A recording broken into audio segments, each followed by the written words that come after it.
Ya, jadi istilah seleksi PTN ya perguruan tinggi negeri ini dari waktu ke waktu tahun dan 1976 sampai 1979 itu mengadakan seleksi masuk bersama yang disebut dengan SKALU. Mungkin dari Bapak Ibu sekalian masih ada SKALU, Sekretariat Kerjasama Antar 5 Universitas. Kemudian di tahun 1979 sampai 1983 itu ada SKASU, Sekretariat Kerjasama Antar 10 Universitas, jadi mulai lebar dari 5 menjadi 10. Kemudian di tahun 1983 sampai 1989 itu ada istilah Sipenmaru. Ya, mungkin dari Bapak Ibu sekalian dulu pernah masuk Sipenmaru ya. Ini seleksi penerimaan mahasiswa baru tanpa ujian, dikenal dengan nama PMDK, penelusuran minat bakat dan keahlian. Kemudian di tahun 1989 sampai 2001 kita ada istilah UMPTN, ujian masuk perguruan tinggi negeri. Ya, kemudian di tahun 2001 sampai 2008 ada istilah SPMB, seleksi penerimaan mahasiswa baru. 2008 sampai 2013 itu ada SMPTN ya, seleksi nasional masuk perguruan tinggi negeri kalau berbasis rapot. Kemudian kalau yang berbasis tesnya kita ada SBMPTN, seleksi bersama masuk perguruan tinggi negeri yang dimulai tahun 2013 sampai 2018. Ini saya ambil sumbernya dari kompas.com ya.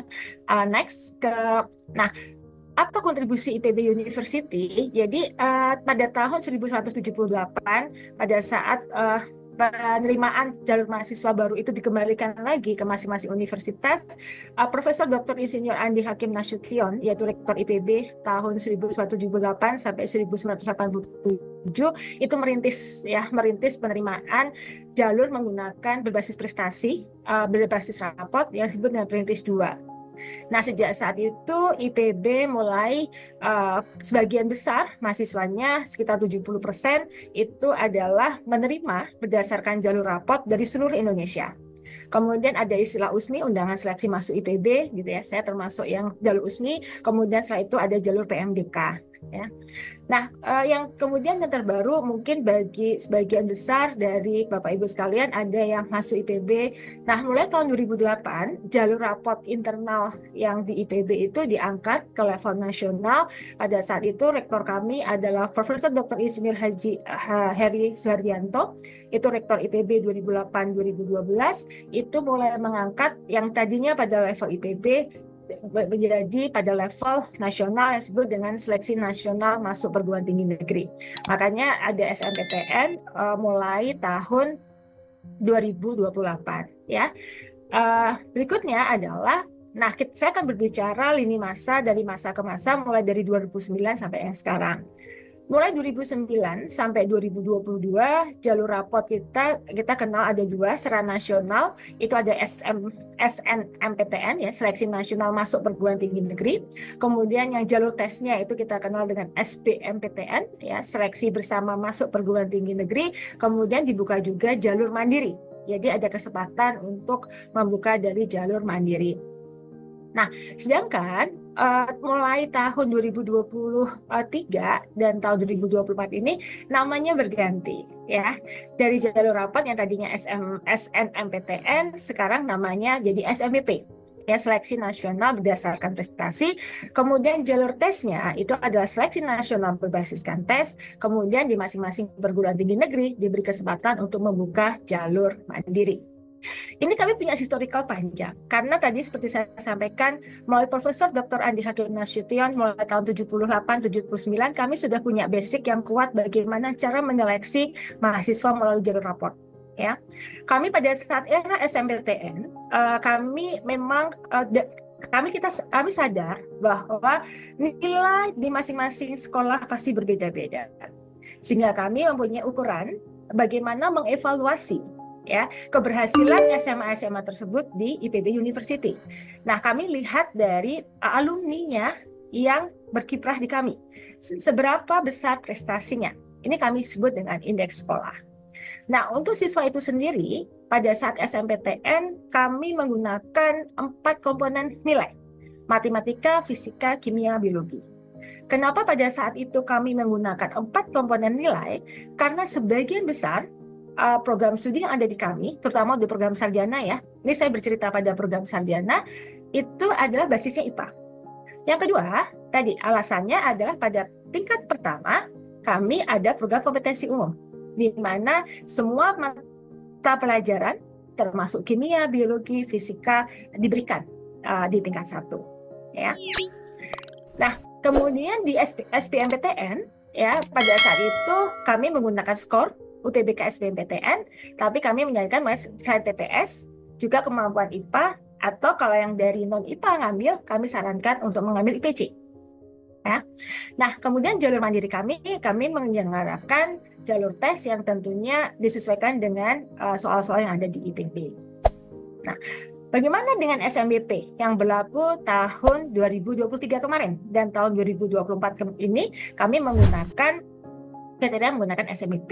Nah, di SNBP dan jalur rapot lainnya di IPB, kami menggunakan pertimbangan adalah tadi indeks sekolah, kemudian kriteria sesuai dengan Permendikbudristek nomor 48 tahun 2022, ya kemarin ada pembaruan di tahun 2024 ya, tapi pada dasarnya semuanya adalah sama. Yang pertama adalah memanfaatkan semua nilai rapot. Jadi semua rataan nilai rapot. Rataan nilai rapot ini diberikan proporsi adalah 50%. Ya. Kemudian yang kedua itu adalah rataan dari mata pelajaran pendukung. Jadi nanti adik-adik kalau ingin masuk ke perguruan tinggi tertentu, jurusannya apa, mulai sekarang silahkan dicari. Kalau ingin menggunakan jalur rapor, ya mata pelajaran pendukung apa yang memperkuat adik-adik sekalian untuk bisa masuk ke perguruan tinggi tersebut, terutama di program studi tersebut. Tadi disebutkan oleh Pak Windar, Direktur SMA, misalkan ingin masuk ke kedokteran. Salah satu prasyarat masuk ke kedokteran itu adalah nilai biologi. Nah, perkuat nilai biologi selama 5 semester. Jadi itu sudah ada, dan itu sudah ada di universitas tertentu terkait dengan mata pelajaran pendukung apa saja yang dibutuhkan untuk masuk ke program tersebut. Kemudian prestasi. Nah, ini adalah pada saat SNBP. Kemudian SNBT tahun 2 tahun terakhir 2023 dan 2024 SNBT ini yang diujikan juga berbeda. Jadi kemampuan skolastik, kemudian penalaran bahasa Indonesia dan bahasa Inggris, penalaran matematika. Ya. Nah, kalau jalur mandiri kami yang menggunakan tes soal kami bersifat high order thinking skill. Jadi kemampuan penalaran yang dimana aplikasinya meliputi semua bidang, termasuk bidang kimia, biologi, fisika, dan matematika serta informatika. Nah, ini tes seleksi ada di kami. Ya. Berikutnya adalah terkait, nah, pada tahun 2022, pada saat seleksi SNMPTN, kami sudah menggunakan machine learning. Jadi, kami sudah menggunakan pemodelan, kira-kira faktor-faktor apa saja yang mempengaruhi seseorang untuk lolos seleksi. Nah, dari hasil analisis kami, faktor-faktor indikator yang mempengaruhi hasil seleksi yang pertama adalah jenis kelamin, kemudian rekam jejak sekolah. Tentunya kami mengevaluasi kalau sekolah itu bagus, berarti rekam jejak alumni di kami juga bagus. Kemudian program studi pilihan 1, wajar, kenapa? Karena pada proses seleksi, program studi pilihan 1 ini adalah dalam proses SNMPTN kami diberikan dulu pilihan program pilihan 1, kami kembalikan ke pusat, kemudian kami dapat program studi pilihan 2. Nah, sehingga salah satu faktor penentu adalah program studi pilihan 1, kemudian program studi pilihan 2. Jadi IPB menerima juga pilihan keduanya, tapi ini biasanya dari Jawa Barat ya, karena atau dari provinsi lain ya, karena kita ada periode seleksi tahap kedua. Kemudian peringkat siswa di sekolah serta prestasi.